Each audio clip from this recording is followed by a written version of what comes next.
One of the reviews that I read said it was a little bit My Lady Jane-esque, which that's all I needed to hear. Like performing sexuality in the same way that drag performs gender. And I think this is gonna be really fun. Hello my friends, and welcome back to my channel. My name is Lisa, and happy Pride! I will be doing a Pride Month related video every week this month, and I'm very excited to be kicking us off with a kind of TBR style book list. These 8 books are all YA, they're all queer, of course, and they are all 2026 new releases. Some came out in the first half of the year, some are coming out in the second. I will mention the release dates as I go through them. They're not in release date order.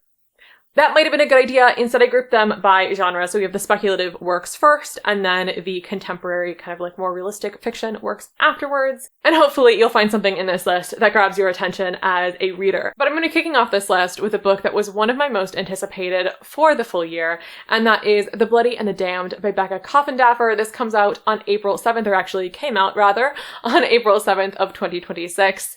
Now this is a fantasy book with aro ace and non-binary representation. The premise: when Val's sisters are kidnapped in retaliation after a mission gone wrong, Val knows that their secret identity as an assassin is not as secret as it should be. However, they will stop at nothing to get their sisters back safely, even if it means turning to the ex-best friend that broke their heart. So this one, the reasons that it made the list for me: the badass vibes. I love a good assassin main character. I think it's so fun. I've also heard there was like a little blurb from the author about it on Goodreads, like in the review section. And I heard that although the main character is asexual and gray romantic, the author really leans into a lot of typical like romance tropes that as an aro ace reader, I find really, really fun. But I'm even more excited to see how they are portrayed with an aro ace protagonist. So I've heard that we get some knife to throat moments, and this is a quote from the author, some like, why choose love them both but make it ace? Girl. I'm super excited for this one. Also, finally, third, but no less than the other two, the sisterly bonds. I love, if you watched the video of me a couple weeks ago, like crying over a cute little sister moment, sister moments do it for me. I love sisterly bonds and stories. And so I'm really, really thrilled to be picking this one up. I actually just got it from the library. I'm really excited to dive in. Next, The Last Best Quest Ever by F.T. Lukens came out on May 26th of this year, and this is another fantasy novel, also with non-binary representation.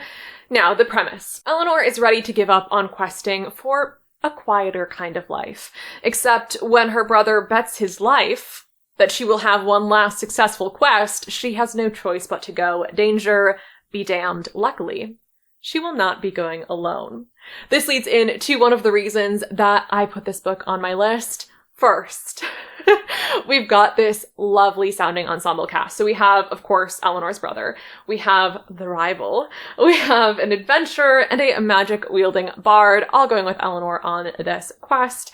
And, of course, this, I think, is going to lead into some fantastically fun and just, I feel like lighthearted but still high stakes. I hope that makes sense. Like cozy YA, romantasy, D&D-esque quest vibes. That was so many words. Anyway, I'm just feeling like the tone of this story is promising to be so fun. As for the third reason I put this book on the list, I've heard from reviews, because I did go looking at reviews. I needed to know that there are some very lovely and very authentic conversations about gender and identity in this book.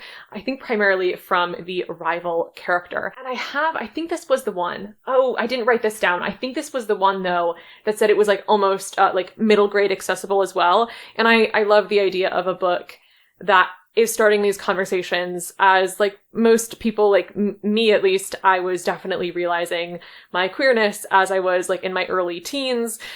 And so I think it can be just really, really great when there are fun, but also informative and accepting stories that are available to kind of that lower YA/middle grade crossover age group. Next, we have a science fantasy. Oh, I'm so excited to read more science fantasy. I'm writing a science fantasy.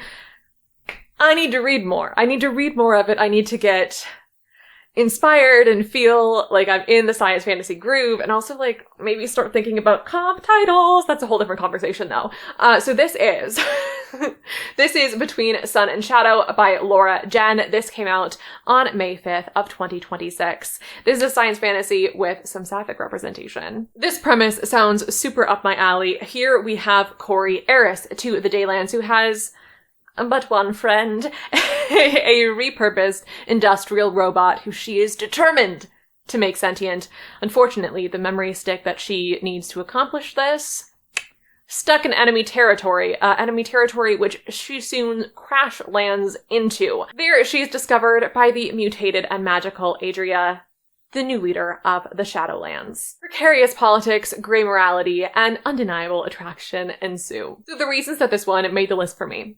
It's a sapphic science fantasy that is been both like pitched as a Hades and Persephone, but also a Beauty and the Beast inspired story, and I think this is going to be really fun. I'm getting the impression that the dynamic between these two is going to be immaculate. I can't wait to dive into it.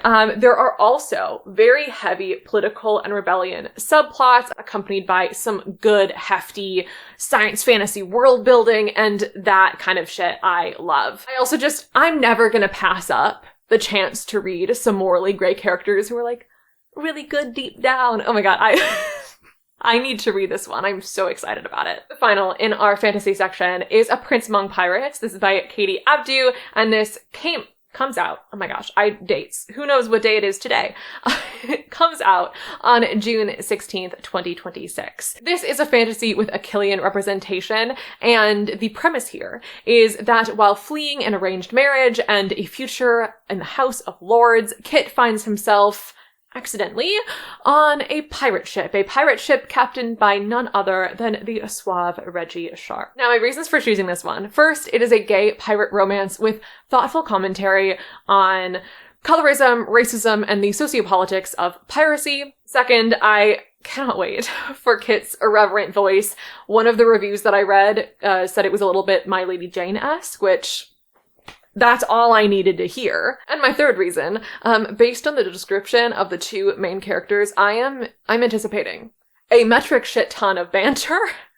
And that's, again, all I need. Moving on to the contemporaries, I have Shapes of Love by L.V. Peñalba, which came out on May 19th of 2026. This is a contemporary novel with Arrow Ace representation about Sasha, who is an up-and-coming pop star whose debut album is getting fans to wonder who is the subject of her love songs. Only Sasha is Arrow Ace, and she's been writing her songs about her favorite fictional couples.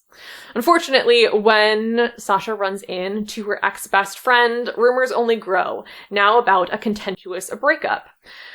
The following PR stunt, fake dating for the cameras, leaves Sasha torn between her identity and her career. When I read the premise for this book, I was like, I have to read this. This is mirroring so many feelings that I have had as someone who really enjoys voice and songwriting, but love songs are such a big part of like the music industry, and sometimes I have felt like I just like to write about my favorite fictional like I'll write a song about like Casper and Diana from the YA novel that I'm writing, but I don't have any like personal experience to draw from, and so it's something that I related to so deeply when I read the premise that I was like, I have to read this one. It's so weirdly up my alley. I also love the idea of kind of like performing sexuality as a performer, whether that is acting or singing or whatever. I think it can be a fun, like almost drag-esque experience, like performing sexuality in the same way that drag performs gender. I don't know if that resonates with anybody, but I really feel that part of Sasha's story, but I also really understand the appreciation for like a fictional romance as an ace person. I love a fictional romance. It's so fun. There's nothing about a fictional romance that is off-putting to me, but like real life, no thank you. So I don't know. So much of this story really, really resonates with my personal experience as being an Airways person. And finally, I did read in some of the reviews that there is a good amount of focus on like platonic relationship development, kind of, I think through multiple characters, not just the ex-best friend, but I think also the ex-best friend. So anyway, so all this to say, I think that this book is going to be one that really makes me feel seen. Next I have Worst Case Scenario by Stoeve, which came out all the way at the beginning of the year on January 20th of 2026. This is a contemporary book with non-binary representation. Premise here, Sydney's goal of being elected GSA president goes off the rails when the votes come in and there's a tie. Sydney will be sharing the presidency with none other than their nemesis and the class clown, Forrest. Although, working together doesn't actually turn out to be so bad. At least, it wouldn't be if Sydney's anxiety weren't getting increasingly worse. The reasons I chose this one. First, I heard there's going to be a strong best friendship, and there's nothing I love more than a romance arc complemented by a good best friend character. Second, we have this high school dynamic that I think is going to be just really fun and charming just to see the whole ensemble cast in this high school. And third, I think some of that more lightheartedness is going to be counterbalanced by the anxiety representation, which I've heard is very authentic.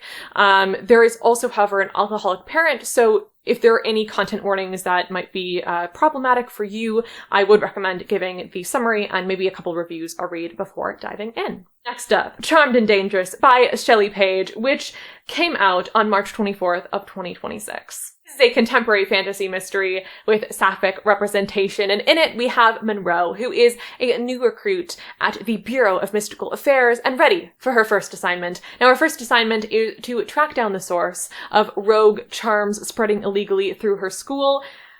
However, Iris, the Bureau Director's daughter, has a different mission in mind, and that is a fake dating scheme to make her ex jealous. Now, the reasons I chose this one all kind of tie back to the tone of the story.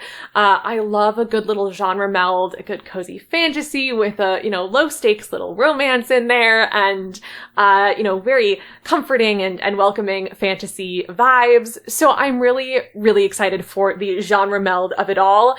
I also read some reviews that spoke very highly about just the teenaged experience of it all.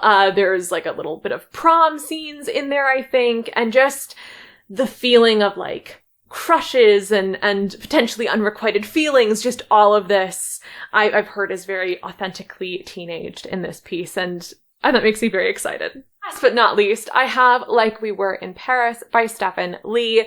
This one, I hope you'll let me take this. Technically, it was initially published in 2025, but hear me out.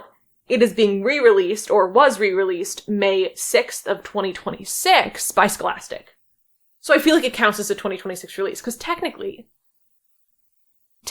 okay. It's a contemporary romance with a Killian representation that takes place over one night during a high school French club's week-long trip to Paris that goes down after Ben's ex-childhood friend moves back to town and pretends not to know him. Oh, the main reason I chose this one is because I think the short timeline is going to work really well with all the history that these two characters have. Usually I would say that one night isn't enough to convince me that two characters will get along in a romantic sense in the long term. Compatibility just takes a little bit more time to build, I think.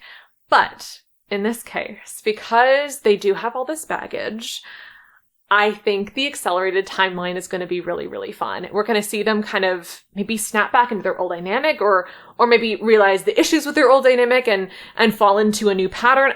I don't know.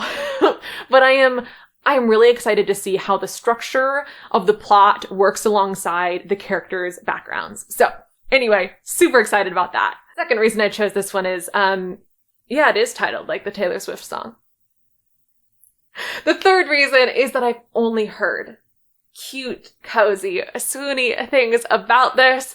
All the reviews gave me the impression that it just has this really, feel-good, kind of pulls in your heartstrings sort of vibe, and that is exactly what I need right now. Now with that, we've reached the end of my Pride Month TBR. I am so excited to go sink my teeth into these books. However, I would also love to hear what books you are most excited to be reading this month. Please let me know in the comments below. And as always, thank you so much for joining me. I hope you have an amazing rest of your week, and I will see you very shortly with another video.